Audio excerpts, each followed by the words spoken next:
ಒತ್ತಡದ ಬದುಕು, ಪೌಷ್ಟಿಕ ಆಹಾರದ ಕೊರತೆಯಿಂದ ಶುಗರ್, ಬಿಪಿ, ಬೊಜ್ಜು, ಗ್ಯಾಸ್ಟ್ರಿಕ್ ನಂತಹ ಆರೋಗ್ಯ ಸಮಸ್ಯೆ. ಹೆಚ್ಚು ಪೋಷಕಾಂಶಯುಕ್ತ ಆಹಾರ ಮತ್ತು ಸಿರಿಧಾನ್ಯಗಳೇ ಇದಕ್ಕೆ ಪರಿಹಾರ. ಮಿಲೆಕ್ಸ್ ಚೂರ್ಣಂ ಇಂದಿನ ವೇಗದ ಬದುಕಿಗೆ ಪುರಾತನ ಪೋಷಣೆಯ ಶಕ್ತಿ. ಇದು ಸಿರಿಧಾನ್ಯ, ಡ್ರೈ ಫ್ರೂಟ್ಸ್, ಮೊಳಕೆ ಕಾಳುಗಳು, ಧಾನ್ಯಗಳು ಹಾಗೂ ಸೀಡ್ಸ್ ಇಂದ ಸಮೃದ್ಧವಾಗಿದೆ. ಬನ್ನಿ ಮತ್ತೆ ಸಾಂಪ್ರದಾಯಿಕ ಸಿರಿಧಾನ್ಯಗಳಿಗೆ ಹಿಂದಿರುಗೋಣ. ಆರ್ಡರ್ ಮಾಡಲು ಲಿಂಕ್ ಡಿಸ್ಕ್ರಿಪ್ಷನ್ ಮತ್ತು ಪಿನ್ ಕಾಮೆಂಟ್ ನಲ್ಲಿದೆ.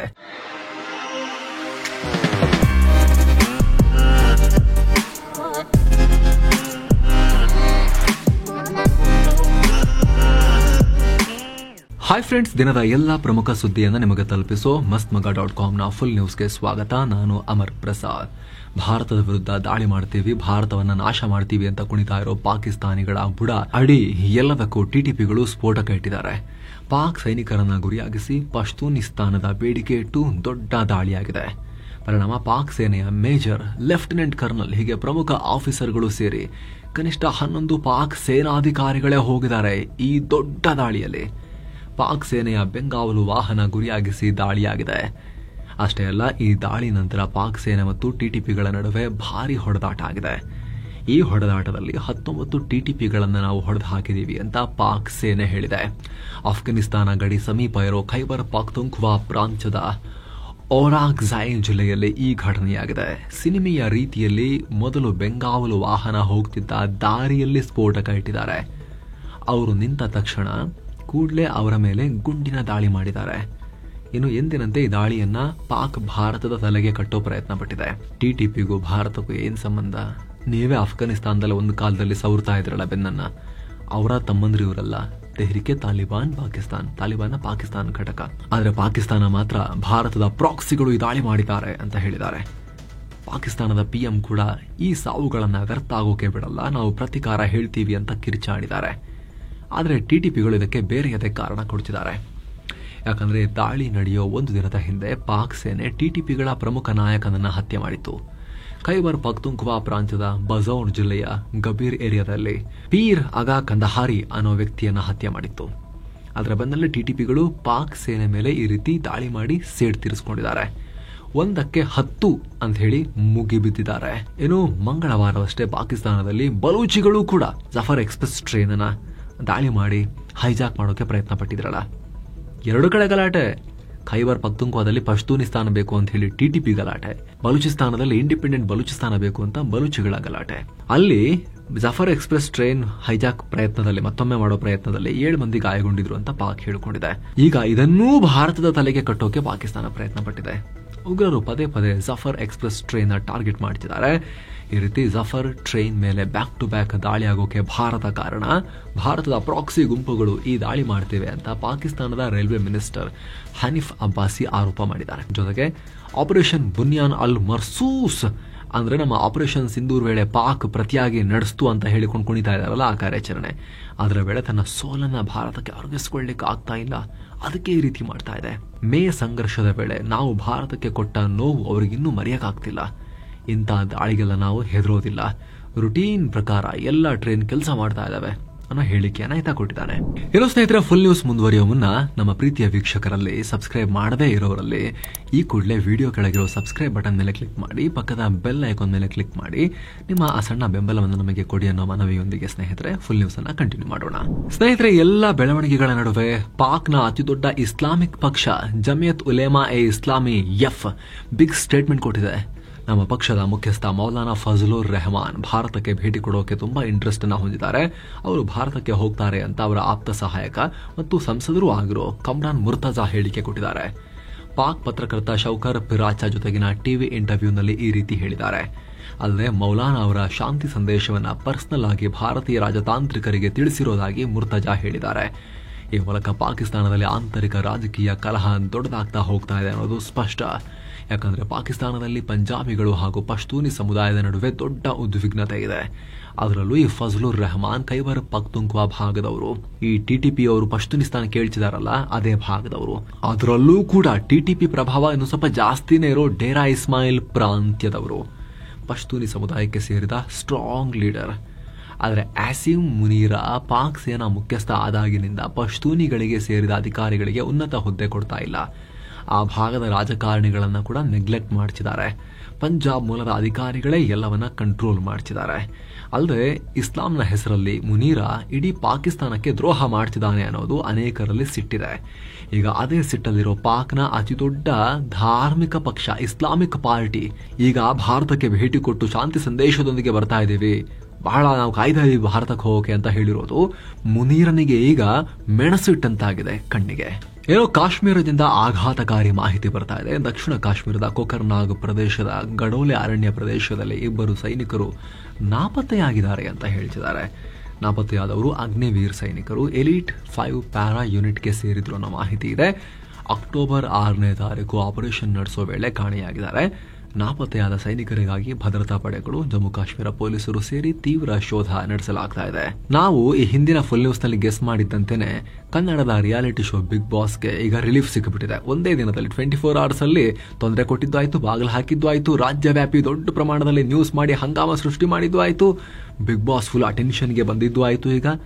ಈಗ ಮತ್ತೆ ಅದಕ್ಕೆ ರಿಲೀಫ್ ಕೂಡ ಸಿಕ್ಕಿದ್ದಾಯ್ತು. ಈ ಶೋ ನಡೀತಾ ಇದ್ದ ಜಾಲಿವುಡ್ ಸ್ಟುಡಿಯೋಸ್ಗೆ ಅಧಿಕಾರಿಗಳು ಬೀಗ ಹಾಕಿದ್ರಲ್ಲ, ಮಾಲಿನ್ಯಕ್ಕೆ ಸಂಬಂಧಪಟ್ಟ ರೂಲ್ಸ್ ಪಾಲಿಸ್ತಾ ಇಲ್ಲ, ಗಲೀಜು ಮಾಡ್ತಿದ್ದಾರೆ, ಕೊಚ್ಚೆ ನೀರೆಲ್ಲ ಬಿಡ್ತಾ ಇದ್ದಾರೆ, ಕ್ಲೀನ್ ಮಾಡ್ತಿಲ್ಲ ಅಂತ ಹೇಳಿ ಇದೀಗ ಬೆಂಗಳೂರು ದಕ್ಷಿಣ ಜಿಲ್ಲಾಧಿಕಾರಿಗಳು ಸರಿಪಡಿಸ್ಕೊಳ್ಳಿ ಅಂತ 10 ದಿನ ಟೈಮ್ ಕೊಟ್ಟು ಅವಕಾಶ ಕೊಟ್ಟುಬಿಟ್ಟಿದ್ದಾರೆ. ಡಿಕೆ ಕೂಡ ನಾವು ಮನರಂಜನೆ ಮತ್ತು ಕಾರ್ಮಿಕರ ಉದ್ಯೋಗವನ್ನು ಮೈಂಡಲ್ಲಿ ಇಟ್ಕೊಂಡು ಈ ತರ ಮಾಡ್ತಾ ಇದ್ದೀವಿ ಅನ್ನೋ ಹೇಳಿಕೆ ಕೊಟ್ಟಿದ್ದಾರೆ. ಬಿಗ್ ಬಾಸ್ ಇನಾಗ್ರೇಷನ್ಗೂ ಇವರೇ ಹೋಗಿದಾರಂತೆ ಸಾಹೇಬ್ರು ಫಸ್ಟ್ಗೆ. ಇದೆಲ್ಲ ನೋಡ್ತಾ ಇದ್ರೆ ಬಿಗ್ ಬಾಸ್ ಶೋ ಆ ಮನೆ ಒಳಗಡೆ ಮಾತ್ರ ನಡೀತಾ ಇದೆಯಾ ಅಥವಾ ಹೊರಗಡೆನೂ ಕೂಡ ಎಲ್ಲರನ್ನು ಸೇರಿಸ್ಕೊಂಡು ನಡೀತಾ ಇದೆಯಾ ಅನ್ನೋ ಪ್ರಶ್ನೆ ಮೂಡುತ್ತೆ ಕೆಲವೊಂದ್ಸಲ. ಕಳೆದ ಬಾರಿ ಹುಲಿ ಉಗುರಿನ ಕತೆ ಆಯ್ತು, ಈ ಸಲ ಗಲೀಜು ಮಾಡ್ತಿದ್ದಾರೆ ಅಂತ ಹೇಳಿ. ರಷ್ಯನ್ ತೈಲ ವಿಚಾರ, ಭಾರತ ಮತ್ತು ಅಮೆರಿಕದ ನಡುವೆ ವ್ಯಾಪಾರದ ವಿಚಾರದಲ್ಲಿ, ಟ್ಯಾರಿಫ್ ವಿಚಾರದಲ್ಲಿ ಕಗ್ಗಂಟಾಗಿರೋ ಟೈಮ್ನಲ್ಲಿ ಟ್ರಂಪ್ ಕಡೆಗೂ ಕೂಡ ದಾರಿಗೆ ಬರ್ತಿರೋ ಲಕ್ಷಣಗಳು ಕಾಣಿಸ್ಕೊಳ್ಳೋಕೆ ಶುರುವಾಗಿವೆ. ಗೊತ್ತಿಲ್ಲ ಟ್ರಂಪ್ ಹೆಂಗೆ ನಾಳೆ ಬೆಳಿಗ್ಗೆ ಅಂತ. ಬಟ್ ಸದ್ಯಕ್ಕೆ ಅಮೆರಿಕದ ಟ್ರೇಡ್ ರೆಪ್ರೆಸೆಂಟೇಟಿವ್ ಡೊನಾಲ್ಡ್ ಟ್ರಂಪ್ರ trade advisor Jamieson Greer interesting ಹೇಳಿಕೆ ಕೊಟ್ಟಿದ್ದಾರೆ. ಗಮನಿಸಿದನ. ಭಾರತ ಹಿಂದಿನಿಂದಲೂ ರಷ್ಯಾದಿಂದ ದೊಡ್ಡ ಮಟ್ಟದಲ್ಲಿ ತೈಲ ಖರೀದಿಯನ್ನು ಮಾಡ್ತಿರ್ಲಿಲ್ಲ. ರಷ್ಯಾ ಜೊತೆ ಬಹಳ ಒಳ್ಳೆ ಸಂಬಂಧ ಬಹಳ ಮುಂಚಿನಿಂದಲೂ ಹೊಂದಿದ್ರು ಅಷ್ಟೇ. ಆದರೆ ಕಳೆದ 2-3 ವರ್ಷಗಳಿಂದ ರಷ್ಯಾ ಡಿಸ್ಕೌಂಟ್ನಲ್ಲಿ ತೈಲ ಕೊಡ್ತಿದೆ ಅಂತೇಳಿ ಹೆವಿ ಖರೀದಿ ಮಾಡ್ತಿದ್ದಾರೆ. ಅದು ಕೂಡ ಸಂಪೂರ್ಣವಾಗಿ ಅವರೇನು ಯೂಸ್ ಮಾಡ್ತಿಲ್ಲಪ್ಪ ಭಾರತದವರು. ಪಾಪ ರಷ್ಯಾ ತೈಲವನ್ನು ರಿಫೈನ್ ಮಾಡಿ ಬೇರೆ ರಾಷ್ಟ್ರಗಳಿಗೆ ಮಾರಾಟ ಮಾಡ್ತಿದ್ದಾರೆ. ರಷ್ಯಾ ತೈಲ ಭಾರತದ ಆರ್ಥಿಕತೆಗೆ ಇಂಪಾರ್ಟೆಂಟ್ ಏನಲ್ಲ, ನಮಗನ್ಸುತ್ತೆ ಅವ್ರು ಮಾಡೋದ್ರಲ್ಲಿ ತಪ್ಪೇನಿಲ್ಲ ಅಂತ ಹೇಳಿಬಿಟ್ಟಿದ್ದಾರೆ ಟ್ರಂಪ್ರ ಟ್ರೇಡ್ ಅಡ್ವೈಸರ್. ಅಷ್ಟು ಮಾತ್ರ ಅಲ್ಲ, ಮುಂದುವರೆದು ನಿಜ ಹೇಳಬೇಕು ಅಂದ್ರೆ ಭಾರತ ಈಗ ಆಲ್ರೆಡಿ ತೈಲ ಖರೀದಿಯನ್ನ ಡೈವರ್ಸಿಫೈ ಮಾಡ್ತಾ ಇದೆ, ಬೇರೆ ಬೇರೆ ಕಡೆಯಿಂದ ತಗೊಳಕ್ ಶುರು ಮಾಡಿದೆ. ಭಾರತ ಒಂದು ಸ್ವತಂತ್ರ ರಾಷ್ಟ್ರ, ತನ್ನ ಸ್ವಂತ ನಿರ್ಧಾರ ಮಾಡೋ ಹಕ್ಕು ಭಾರತಕ್ಕಿದೆ. ಸೊ ಭಾರತ ರಷ್ಯಾ ಜೊತೆ ಡೀಲ್ ಮಾಡಬಾರ್ದು, ಹಂಗ್ ಮಾಡಬಾರ್ದು, ಹಿಂಗ್ ಮಾಡಬಾರ್ದು ಅಂತ ನಾವೇನೋ ಅವರಿಗೆ ಆರ್ಡರ್ ಮಾಡೋ ಪ್ರಯತ್ನ ಮಾಡ್ತಿಲ್ಲ ಅನ್ನೋ ಒಂದು ಹೇಳಿಕೆಯನ್ನ ಟ್ರಂಪ್ರ trade advisor US trade representative ಈಗ ಓಪನ್ ಸ್ಟೇಟ್ಮೆಂಟ್ ಕೊಟ್ಟಿದ್ದಾರೆ. ಇದು ದೊಡ್ಡ ಸಂಕೇತ ಭಾರತ ಮತ್ತು ಅಮೆರಿಕ ನಡುವಿನ ಟ್ಯಾರಿಫ್ ಮತ್ತು ಟ್ರೇಡ್ ವಾರ್ಗೆ ಸಂಬಂಧಪಟ್ಟಂತೆ. ಏನು ಮಾಹಿತಿಗಳ ಪ್ರಕಾರ ಮುಂದೆ ಹೋಗ್ತಾ ಹೋಗ್ತಾ ಭಾರತ ರಷ್ಯಾದಿಂದ ಇನ್ನು ಸ್ವಲ್ಪ ಜಾಸ್ತಿನೇ ತೈಲವನ್ನ ಖರೀದಿ ಮಾಡೋಕೆ ಪ್ಲಾನ್ ಮಾಡ್ತಿದೆ ಅನ್ನೋ ರಿಪೋರ್ಟ್ಸ್ ಕೂಡ ಬಂದಿದೆ. ಇನ್ನು ಆಂಧ್ರ ಪ್ರದೇಶದ ಪಟಾಕಿ ತಯಾರಿಕಾ ಫ್ಯಾಕ್ಟರಿಯಲ್ಲಿ ಅಗ್ನಿ ಅವಘಡ ಉಂಟಾಗಿ 6 ಮಂದಿ ಸಜೀವ ದಹನ ಆಗಿದ್ದಾರೆ. ಘಟನೆಯಲ್ಲಿ 8 ಜನರಿಗೆ ಸುಟ್ಟ ಗಾಯಗಳಾಗಿವೆ. ಇನ್ನು ಬೆಂಗಳೂರಲ್ಲಿ ಭಯಾನಕ ಮಾದಕ ವಸ್ತು ಜಾಲ ಹೊರಬಂದಿದೆ. KG ನಗರ್ನಲ್ಲಿ 23 ಕೋಟಿ ಮೌಲ್ಯದ ಮಾದಕ ವಸ್ತುಗಳನ್ನು ಪೊಲೀಸರು ಸೀಸ್ ಮಾಡಿದ್ದಾರೆ. ವಿದೇಶದಿಂದ ಬೆಂಗಳೂರಿನ ಪೋಸ್ಟ್ ಆಫೀಸ್ ತಲುಪ್ತಾ ಇದ್ವು. ಆರೋಪಿಗಳು ಕ್ರಿಪ್ಟೋ ಕರೆನ್ಸಿ ಬಳಸಿ ಜರ್ಮನ್ ಮತ್ತು ಥೈಲ್ಯಾಂಡ್ ರಾಷ್ಟ್ರಗಳಿಂದ ಇದನ್ನು ಆಮದು ಮಾಡಿಕೊಳ್ತಾ ಇದ್ರು ಅಂತ ಅಧಿಕಾರಿಗಳು ಹೇಳಿದ್ದಾರೆ. ಇದಕ್ಕೆ ಸಂಬಂಧಪಟ್ಟಂತೆ 2 ವಿದೇಶಿ ಪ್ರಜೆಗಳ ಸಮೇತ ಒಟ್ಟು 6 ಜನರನ್ನ ಬಂಧಿಸಲಾಗಿದೆ ಕೂಡ. ಕೊಪ್ಪಳದ ಗಂಗಾವತಿಯಲ್ಲಿ ಬಿಜೆಪಿ ಯುವ ಮೋರ್ಚಾದ ಅಧ್ಯಕ್ಷ ವೆಂಕಟೇಶ್ ಅನ್ನೋರ ಹತ್ಯೆ ಮಾಡಲಾಗಿದೆ. ಇನ್ನು ಹತ್ಯೆ ಬಳಿಕ ಆರೋಪಿಗಳು ತಾವಾಗೆ ಬಂದು ಶರಣಾಗಿದ್ದಾರೆ ವಿಚಿತ್ರ ರೀತಿಯಲ್ಲಿ. ಹಾಗಾಗಿ ನಿಜವಾದ ಕಾರಣ ಏನು ಅನ್ನೋದು ಇನ್ನಷ್ಟೇ ಸ್ಪಷ್ಟವಾಗಬೇಕಾಗಿದೆ. ತನಿಖೆ ನಡೆದು ಪರಪ್ಪನ ಅಗ್ರಹಾರ ಜೈಲಲ್ಲಿ ರೌಡಿ ಶೀಟರ್ ಬರ್ತ್ಡೇ ಸೆಲೆಬ್ರೇಷನ್ ಪ್ರಕರಣಕ್ಕೆ ಸಂಬಂಧಪಟ್ಟಂತೆ 2 ಜೈಲಧಿಕಾರಿಗಳ ತಲೆದಂಡ ಆಗಿದೆ. ಪರಪ್ಪನ ಅಗ್ರಹಾರ ಜೈಲಿನ 7ನೇ ಕೊಠಡಿಯಲ್ಲಿ ರೌಡಿ ಶೀಟರ್ ಗುಬ್ಬಚ್ಚಿ ಸೀನಾ ಹುಟ್ಟುಹಬ್ಬವನ್ನು ಅದ್ದೂರಿಯಾಗಿ ಆಚರಿಸಲಾಗಿತ್ತು. ಕೆಲ ಅಧಿಕಾರಿಗಳು ಮತ್ತು ಸಿಬ್ಬಂದಿ ಹಣ ಪಡೆದಕ್ಕೆಲ್ಲ ಹೆಲ್ಪ್ ಮಾಡಿದ್ದಾರೆ ಅನ್ನೋ ಆರೋಪ ಇತ್ತು. ಈ ಕುರಿತು ಫೋಟೋಸ್ ವಿಡಿಯೋಸ್ ವೈರಲ್ ಆಗಿದ್ವು. ಈಗ ಇದಕ್ಕೆ ಸಂಬಂಧಪಟ್ಟಂತೆ ವರದಿ ಕೊಡಿ ಅಂತ ADGP ದಯಾನಂದ್ ಕೇಳಿದ್ರು. ಮೇಲ್ನೋಟಕ್ಕೆ ಜೈಲಧಿಕಾರಿಗಳ ಕರ್ತವ್ಯ ಲೋಪ ಕಂಡು ಬಂದ ಬೆನ್ನಲ್ಲೇ ಈಗ ಇಬ್ಬರನ್ನ ಸಸ್ಪೆಂಡ್ ಮಾಡಲಾಗಿದೆ. ಜಗತ್ತಿನಲ್ಲಿ ದೊಡ್ಡ ಬದಲಾವಣೆ ಆಗ್ತಾ ಇದೆ. ಕಲ್ಲಿದ್ದಲು ಬಿಟ್ಟು ಕ್ಲೀನ್ ಎನರ್ಜಿ ಕಡೆಗೆ ಜಗತ್ತು ಮುಖ ಮಾಡಿದೆ. ಕಲ್ಲಿದ್ದಲನ್ನು ದಾಟಿದೆ, ಮೀರಿಸಿದೆ ಈ ಸಲ ಕ್ಲೀನ್ ಎನರ್ಜಿ ಪ್ರಮಾಣ. ಸೋಲಾರ್, ಪವನ ಶಕ್ತಿ ಸೇರಿದ ಹಾಗೆ ನವೀಕರಿಸಬಹುದಾದ ಇಂಧನ ಮೂಲಗಳು ಈ ವರ್ಷ ಜಾಗತಿಕವಾಗಿ ಸಾಂಪ್ರದಾಯಿಕ ಇಂಧನ ಮೂಲಗಳನ್ನು ಓವರ್ಟೇಕ್ ಮಾಡಿವೆ. ಕಲ್ಲಿದ್ದಲಿಂದ ಉತ್ಪಾದಿಸುವ ವಿದ್ಯುತ್ಗಿಂತ ಕ್ಲೀನ್ ಎನರ್ಜಿಯೇ ದೊಡ್ಡ ಎಲೆಕ್ಟ್ರಿಸಿಟಿ ಸೋರ್ಸ್ ಆಗಿ ಹೊರಹೊಮ್ಮಿದೆ. ಗ್ಲೋಬಲ್ ಎನರ್ಜಿ ಥಿಂಕ್ ಟ್ಯಾಂಕ್ ಎಂಬರ್ ಕೊಟ್ಟಿರೋ ರಿಪೋರ್ಟ್ನಿಂದ ಈ ವಿಚಾರ ಗೊತ್ತಾಗಿದೆ. ಜಾಗತಿಕವಾಗಿ ವಿದ್ಯುತ್ ಬೇಡಿಕೆ ಹೆಚ್ಚಾಗ್ತಿರೋ ನಡುವೆ ಕೂಡ ಈ ಬೇಡಿಕೆಯನ್ನ ಸೋಲಾರ್ ಮತ್ತು ಪವನ ಶಕ್ತಿ ಮೂಲಗಳು ಈಗ ಫುಲ್ಫಿಲ್ ಮಾಡ್ತಿವೆ. ಟಾಟಾ ಟ್ರಸ್ಟ್ನಲ್ಲಿ ಆಂತರಿಕ ಭಿನ್ನಾಭಿಪ್ರಾಯ ಉಂಟಾಗಿರೋ ವಿಚಾರಕ್ಕೆ ಸಂಬಂಧಪಟ್ಟಂತೆ ಈಗ ಹೊಸ ಬೆಳವಣಿಗೆಯಾಗಿದೆ. ವಿವಾದ ಬಗೆಹರಿಸೋಕೆ ಕೇಂದ್ರ ಸರ್ಕಾರ ಮಧ್ಯಪ್ರವೇಶ ಮಾಡಿದೆ. ಬೋರ್ಡ್ ಮೆಂಬರ್ ಮರುನೇಮಕ ಮತ್ತು ಟಾಟಾ ಸನ್ಸ್ ಚೇರ್ಮನ್ ಚಂದ್ರಶೇಖರನ್ ಅವರನ್ನ 3ನೇ ಸಲ ಮುಂದುವರಿಸೋಕೆ ನೋಯಲ್ ಟಾಟಾ ಇಷ್ಟಪಡ್ತಿಲ್ಲ ಅನ್ನೋ ಆರೋಪ ಇತ್ತು. ಅಲ್ಲದೆ ಟಾಟಾ ಟ್ರಸ್ಟ್ನ 4 ಟ್ರಸ್ಟಿಗಳು ಟಾಟಾ ಟ್ರಸ್ಟ್ ಚೇರ್ಮನ್ ನೋಯಲ್ ಟಾಟಾರ ಅಧಿಕಾರವನ್ನ ದುರ್ಬಲಗೊಳಿಸೋಕೆ ಕಂಪನಿಯ ಸೂಪರ್ ಬೋರ್ಡ್ ಆಗಿ ಕೆಲಸ ಮಾಡೋಕೆ ಪ್ರಯತ್ನ ಪಡುತ್ತಿದ್ದಾರೆ. ಅಂದ್ರೆ ನೋಯಲ್ ಟಾಟಾರನ್ನ ಸೈಡ್ಲೈನ್ ಮಾಡ್ತಿದ್ದಾರೆ ಅಂತೆಲ್ಲ ಹೇಳಲಾಗಿತ್ತು. ತೀವ್ರ ಗದ್ದಲ ಇತ್ತು. ಈ ವಿಚಾರವಾಗಿ ಕೇಂದ್ರ ಗೃಹ ಮಂತ್ರಿ ಅಮಿತ್ ಶಾ ಮತ್ತು ಹಣಕಾಸು ಮಂತ್ರಿ ನಿರ್ಮಲಾ ಸೀತಾರಾಮನ್ ಮಧ್ಯಪ್ರವೇಶ ಮಾಡಿದ್ದಾರೆ. Tata trust chairman Noel Tata ಮತ್ತು ಹಲವು ಅಧಿಕಾರಿಗಳ ಸಮ್ಮುಖದಲ್ಲಿ ಮೀಟಿಂಗ್ ಮಾಡಿದ್ದಾರೆ. ಈ ವೇಳೆ ಸ್ಥಿರತೆ ಕಾಪಾಡಿಕೊಳ್ಳಿ, ನಿಮ್ದೇನೇ ಇದ್ರೂ ಕೂಡ ಆಂತರಿಕ ಭಿನ್ನಾಭಿಪ್ರಾಯಗಳು ಕಂಪನಿ ಮೇಲೆ ಪರಿಣಾಮ ಬೀರಂಗಿಲ್ಲ. ಯಾರೇ ಟ್ರಸ್ಟಿಗಳು ಕಂಪನಿ ವಿರುದ್ಧವಾಗಿದ್ದಾರೆ ಅಂದ್ರೂ ಕೂಡ ಅವ್ರನ್ನ ಮುಲಾಜಿಲ್ಲದೆ ಕಿತ್ತು ಬಿಸಾಕಿಬೇಕಾದ್ರೆ ಆದ್ರೆ ಬಿಸ್ನೆಸ್ ಅಟ್ಮಾಸ್ಫಿಯರ್ ಹಾಳಾಗಿಲ್ಲ ಅಂತ ಹೇಳಿ ಅವರಿಗೆ ಎಚ್ಚರಿಕೆ ಕೊಡಲಾಗಿದೆ. ಮಲಯಾಳಂನ ಖ್ಯಾತ ನಟ ಮಮ್ಮೂಟಿ ದುಲ್ಕರ್ ಸಲ್ಮಾನ್ ಅವರ ಅಪ್ಪ ಅವರಿಗೆ ಸಂಬಂಧಪಟ್ಟ ಚೆನ್ನೈನಲ್ಲಿರುವ ಆಸ್ತಿಯನ್ನ ಜಾರಿ ನಿರ್ದೇಶನಾಲಯ ರೇಡ್ ಮಾಡಿದೆ. ಅನಧಿಕೃತವಾಗಿ ಹೈ ಎಂಡ್ ಲಕ್ಸುರಿ ವಿದೇಶಿ ವಾಹನಗಳನ್ನ ಭಾರತಕ್ಕೆ ಕಳ್ಳ ಸಾಗಾಣಿಕೆ ಮಾಡಿದ್ದ ಆರೋಪದ ಪ್ರಕರಣದಲ್ಲಿ ಇಡಿ ಕೆಲ ದಿನಗಳಿಂದ ಕಾರ್ಯಾಚರಣೆ ನಡೆಸ್ತಾ ಇದೆ. ಈಗ ಆಲ್ರೆಡಿ ಕೇರಳ ಮತ್ತು ತಮಿಳುನಾಡಿನಾದ್ಯಂತ ಸುಮಾರು 17 ಲೊಕೇಶನ್ಗಳಲ್ಲಿ ರೇಡ್ ಮಾಡಿದೆ. ಅದರ ಭಾಗವಾಗಿ ಈಗ ಮಮ್ಮೂಟಿಗೆ ಸೇರಿದ ಆಸ್ತಿ ಮೇಲೂ ಕೂಡ ರೇಡ್ ಮಾಡಿದೆ. ಸ್ಕೂಬಾ ಡೈವಿಂಗ್ ಅಪಘಾತದಲ್ಲಿ ಮೃತಪಟ್ಟ ಅಸ್ಸಾಂ ಗಾಯಕ ಜುಬಿನ್ ಗರ್ಗ್ರ ಸಾವಿನ ಕುರಿತಾದ ತನಿಖೆ ತೀವ್ರಗೊಂಡಿದೆ. ಈಗ ಕೇಸಲ್ಲಿ ಜುಬಿನ್ ಗರ್ಗ್ರ ಸೋದರ ಸಂಬಂಧಿ ಅಸ್ಸಾಂ ಪೊಲೀಸ್ ಇಲಾಖೆಯ ಅಧಿಕಾರಿ ಸಂದೀಪನ್ ಗರ್ಗ್ರನ್ನ ಬಂಧಿಸಲಾಗಿದೆ.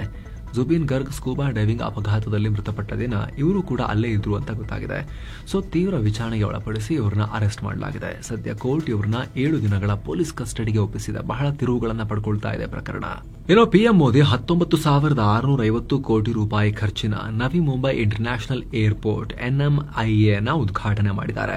ಅದೇ ಈ ಏರ್ಪೋರ್ಟ್ ವಿಕಸಿತ ಭಾರತವನ್ನ ಪ್ರತಿನಿಧಿಸುವ ಪ್ರಾಜೆಕ್ಟ್ ಅಂತ ಹೇಳಿದ್ದಾರೆ. ಹಾಗೆ ಏರ್ಪೋರ್ಟ್ ಮೂಲಕ ಮಹಾರಾಷ್ಟ್ರ ರೈತರ ಉತ್ಪನ್ನಗಳನ್ನ ಕೂಡ ಯುರೋಪ್ ಮತ್ತು ಮಿಡಲ್ ಈಸ್ಟ್ ನ ಮಾರ್ಕೆಟ್ಗಳಿಗೆ ತಲುಪಿಸೋಕೆ ಸಹಾಯ ಆಗುತ್ತೆ ಅನ್ನೋ ಹೇಳಿಕೆ ಕೊಟ್ಟಿದ್ದಾರೆ. ಇನ್ನು ಈಗ 2025 ಸಾಲಿನ ರಸಾಯನಶಾಸ್ತ್ರ ಕೆಮಿಸ್ಟ್ರಿಯ ನೊಬೆಲ್ ಪ್ರಶಸ್ತಿ ಕೂಡ ಈಗ ಪ್ರಕಟ ಆಗಿದೆ. ಸುಸುಮು ಕಿಟಗವಾ, ರಿಚರ್ಡ್ ರಾಬ್ಸನ್ ಮತ್ತು ಒಮರ್ ಎಂ ಯಾಗಿ ಅವರು ಈ ಪ್ರಶಸ್ತಿಯನ್ನ ಶೇರ್ ಮಾಡಿಕೊಂಡಿದ್ದಾರೆ. ಮೆಟಲ್ ಆರ್ಗ್ಯಾನಿಕ್ ಫ್ರೇಮ್ ವರ್ಕ್ಸ್ ಡೆವಲಪ್ಮೆಂಟ್ಗಾಗಿ ಈ ನೊಬೆಲ್ ಪ್ರಶಸ್ತಿ ಘೋಷಣೆಯಾಗಿದೆ. ಮರುಭೂಮಿಯಲ್ಲಿ ಗಾಳಿಯಿಂದ ನೀರು ಕೊಯ್ಲು ಮಾಡೋದು, ವಿಷಕಾರಿ ಅನಿಲವನ್ನ ಸೇಫ್ ಆಗಿ ಸಂಗ್ರಹಿಸುವುದು, ಕೆಮಿಕಲ್ ರಿಯಾಕ್ಷನ್ ನ ಫಾಸ್ಟ್ ಆಗಿ ಮಾಡೋದನ್ನೆಲ್ಲ ಇವರು ಅಧ್ಯಯನ ಮಾಡಿದ್ದಾರೆ. ಏನೋ ಸುಂಕದಾಸ ಟ್ರಂಪ್ ಅವರು ಕಾಯ್ತಿರೋ ಅವಾರ್ಡ್ ಇದೆಯಲ್ಲ, ನೊಬೆಲ್ ಶಾಂತಿ ಪ್ರಶಸ್ತಿ, ಅದು ಅಕ್ಟೋಬರ್ 10ನೇ ತಾರೀಕು ಘೋಷಣೆಯಾಗುತ್ತೆ. 224 ವ್ಯಕ್ತಿಗಳು ಮತ್ತು 94 ಸಂಸ್ಥೆಗಳು ಸೇರಿ ಒಟ್ಟು 338 ಅಭ್ಯರ್ಥಿಗಳು ರೇಸ್ನಲ್ಲಿದ್ದಾರೆ. ಆದರೆ ಎಲ್ಲರ ಕಣ್ಣು ಮಾತ್ರ ಇವ್ರ ಮೇಲಿದೆ.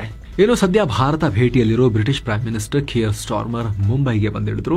ಈಗ ಮುಂಬೈನಲ್ಲಿರೋ ಯಶ್ರಾಜ್ ಫಿಲ್ಮ್ ಸ್ಟುಡಿಯೋದಲ್ಲಿ ಸಿನಿಮಾ ವೀಕ್ಷಣೆ ಮಾಡಿದ್ದಾರೆ. ಬಾಲಿವುಡ್ ನಟಿ ರಾಣಿ ಮುಖರ್ಜಿ ಮತ್ತು ಯಶ್ರಾಜ್ ಫಿಲ್ಮ್ಸ್ನ ಸಿಇಒ ಅಕ್ಷಯ್ ವಿಧಾನಿ ಜೊತೆಗೆ ಫಿಲ್ಮ್ ನೋಡಿದ್ದಾರೆ. ಯಶ್ರಾಜ್ ಫಿಲ್ಮ್ಸ್ 2026ರ ಆರಂಭದಿಂದ ಬ್ರಿಟನ್ನಲ್ಲಿ 3 ಚಿತ್ರಗಳನ್ನು ನಿರ್ಮಾಣ ಮಾಡಲಿದೆ ಅಂತ ಕೂಡ ಸ್ಟಾರ್ಮರ್ ಘೋಷಿಸಿದ್ದಾರೆ.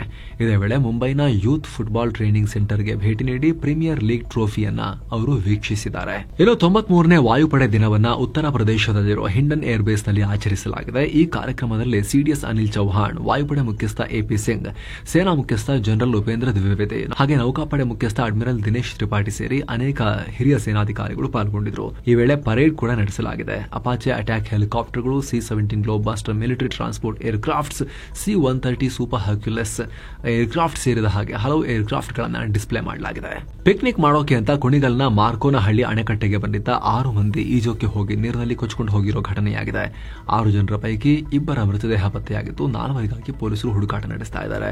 ಒಟ್ಟು 15 ಜನ ಹೋಗಿದ್ರು. ಇದರಲ್ಲಿ 7 ಮಂದಿ ನೀರಿಗೆ ಇಳಿದಿದ್ರು. ಈ ಸಂದರ್ಭದಲ್ಲಿ ಡ್ಯಾಂನ ನೀರಿನ ಕಂಟ್ರೋಲ್ ಹರಿವು ಮಾಡೋ ಸಿಸ್ಟಮ್ ಏಕಾಏಕಿ ನೀರನ್ನ ರಿಲೀಸ್ ಮಾಡಿದೆ. ನೀರಿನ ರಭಸಕ್ಕೆ ಈ ದುರ್ಘಟನೆ ಆಗಿದೆ.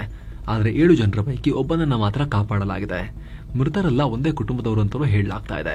ಏನೋ ಪಠ್ಯ ಪುಸ್ತಕಗಳಲ್ಲಿ ರಾಮಾಯಣ ಸೇರಿಸೋ ಮನವಿಯನ್ನ ಪರಿಗಣಿಸ್ತೀವಿ, ಅದಕ್ಕಾಗಿ ಕ್ರಮ ಕೈಗೊಳ್ತೀವಿ ಅಂತ ಸಿಎಂ ಸಿದ್ದರಾಮಯ್ಯ ಹೇಳಿಕೆ ಕೊಟ್ಟಿದ್ದಾರೆ. ವಾಲ್ಮೀಕಿ ಜಯಂತಿಯ ಕಾರ್ಯಕ್ರಮವನ್ನು ಉದ್ದೇಶಿಸಿ ಅವರು ಮಾತನಾಡಬೇಕಾದ್ರೆ ಈ ರೀತಿ ಹೇಳಿದ್ರು. ಟ್ರೈನ್ ನಲ್ಲಿ ಹೋಗೋವರಿಗೆ ಒಂದು ಗುಡ್ ನ್ಯೂಸ್ ಇದೆ. ಬುಕ್ ಆಗಿರೋ ಟಿಕೆಟ್ದು ಡೇಟ್ ಚೇಂಜ್ ಮಾಡೋಕೆ ಅವಕಾಶ ಕಲ್ಪಿಸ್ತೀವಿ ಅಂತ ದೊಡ್ಡ ಘೋಷಣೆ ಮಾಡಿದ್ದಾರೆ ಅಶ್ವಿನಿ ವೈಷ್ಣವ್ ಅವರು. ಇದಕ್ಕೆ ಯಾವುದೇ ರೀತಿ ಶುಲ್ಕ ಕೊಡೋ ಅಗತ್ಯನೂ ಇಲ್ಲ ಅಂತ ಹೇಳಿದ್ದಾರೆ. Very good development. ಮತ್ತೊಂದ್ ಕಡೆ ರೈಲ್ವೆ ನೆಟ್ವರ್ಕ್ ಅನ್ನ ಇನ್ನಷ್ಟು ಜಾಸ್ತಿ ಮಾಡೋಕೆ 24,500 ಕೋಟಿ ರೂಪಾಯಿ ಮೊತ್ತದ 4 ರೈಲ್ವೆ ಪ್ರಾಜೆಕ್ಟ್ಸ್ಗೆ ಕ್ಯಾಬಿನೆಟ್ ಅನುಮೋದನೆ ಕೊಟ್ಟಿದೆ. ಈ ಅನುಮೋದನೆಯಿಂದ ಮಹಾರಾಷ್ಟ್ರ, ಮಧ್ಯಪ್ರದೇಶ, ಗುಜರಾತ್, ಛತ್ತೀಸ್ಗಢ ರಾಜ್ಯಗಳಲ್ಲಿ ಸುಮಾರು 894 ಕಿಲೋಮೀಟರ್ ರೈಲ್ವೆ ನೆಟ್ವರ್ಕ್ ವಿಸ್ತರಣೆಯಾಗುತ್ತೆ ಅಂತ ಕೇಂದ್ರ ಸರ್ಕಾರ ಹೇಳಿದೆ. ಕಳೆದ ಸೆಷನ್ ನಲ್ಲಿ ಲಾಭ ಮಾಡಿಕೊಂಡಿದ್ದ ಭಾರತದ ಷೇರುಪೇಟೆ ರೆಡ್ ನಲ್ಲಿ ಕೊನೆಯಾಗಿದೆ. ದಿನದ ವಹಿವಾಟಿನ ಅಂತ್ಯಕ್ಕೆ ಸೆನ್ಸೆಕ್ಸ್ 153 ಪಾಯಿಂಟ್ಸ್ ಬಿದ್ದು 81,773ಕ್ಕೆ ರೀಚ್ ಆಗಿದೆ. ನಿಫ್ಟಿ 62 ಪಾಯಿಂಟ್ಸ್ ಡೌನ್ ಆಗಿ 25,046ಕ್ಕೆ ತಲುಪಿದೆ.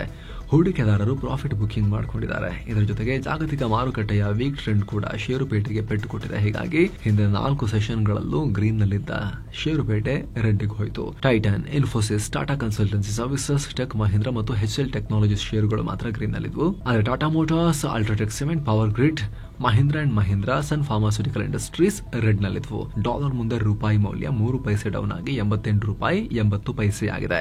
ಚಿನ್ನ ಮತ್ತು ಬೆಳ್ಳಿ ಬೆಲೆ ವಿಚಾರಕ್ಕೆ ಬಂದ್ರೆ 24 ಕ್ಯಾರೆಟ್ನ 10 ಗ್ರಾಂ ಚಿನ್ನದ ಬೆಲೆಯಲ್ಲಿ 2,157 ರೂಪಾಯಿ ಏರಿಕೆಯಾಗಿ 1,22,098 ರೂಪಾಯಿ ಆಗಿದೆ. 22 ಕ್ಯಾರೆಟ್ನ 10 ಗ್ರಾಂ ಚಿನ್ನದ ಬೆಲೆಯಲ್ಲಿ 1,970 ರೂಪಾಯಿ ಏರಿಕೆಯಾಗಿ 1,11,840 ರೂಪಾಯಿ ಆಗಿದೆ. 1 ಕೆಜಿ ಬೆಳ್ಳಿ ಬೆಲೆಯಲ್ಲಿ 3,259 ರೂಪಾಯಿ ಜಾಸ್ತಿಯಾಗಿ 1,52,700 ರೂಪಾಯಿ ಆಗಿದೆ. ಸೊ ಫ್ರೆಂಡ್ಸ್, ಇದಾಗಿತ್ತು ಇವತ್ತಿನ ಫುಲ್ ನ್ಯೂಸ್. ನಾವು ಕೊಯ್ದಿಲ್ಲ, ಎಳೆದಿಲ್ಲ, ಕಿರ್ಚಾಡಿಲ್ಲ, ಬರೀ ಸುದ್ದಿಯ ರೀತಿಯಲ್ಲಿ ತಲುಪಿಸುವ ಪ್ರಯತ್ನವನ್ನ ಮಾಡಿದ್ದೀವಿ. ನಮ್ಮ ಈ ಪ್ರಯತ್ನ ನಿಮಗೆ ಇಷ್ಟ ಆಗ್ತಾ ಇದ್ರೆ ದಯವಿಟ್ಟು mastmag.com ಚಾನಲ್ಗೆ ಸಬ್ಸ್ಕ್ರೈಬ್ ಮಾಡಿ, ಪಕ್ಕದ ಬೆಲ್ ಐಕಾನ್ ಮೇಲೆ ಕ್ಲಿಕ್ ಮಾಡೋದನ್ನ ಯಾವುದೇ ಕಾರಣಕ್ಕೂ ಮರಿಬೇಡಿ ಅನ್ನೋ ಮನವಿಯೊಂದಿಗೆ ಮುಗಿಸ್ತಾ ಇದ್ದೀವಿ. Thank you so much. ಮತ್ತೆ ಭೇಟಿ ಆಗ್ತಿರೋಣ ಸ್ನೇಹಿತರೆ. ನಮಸ್ತೆ.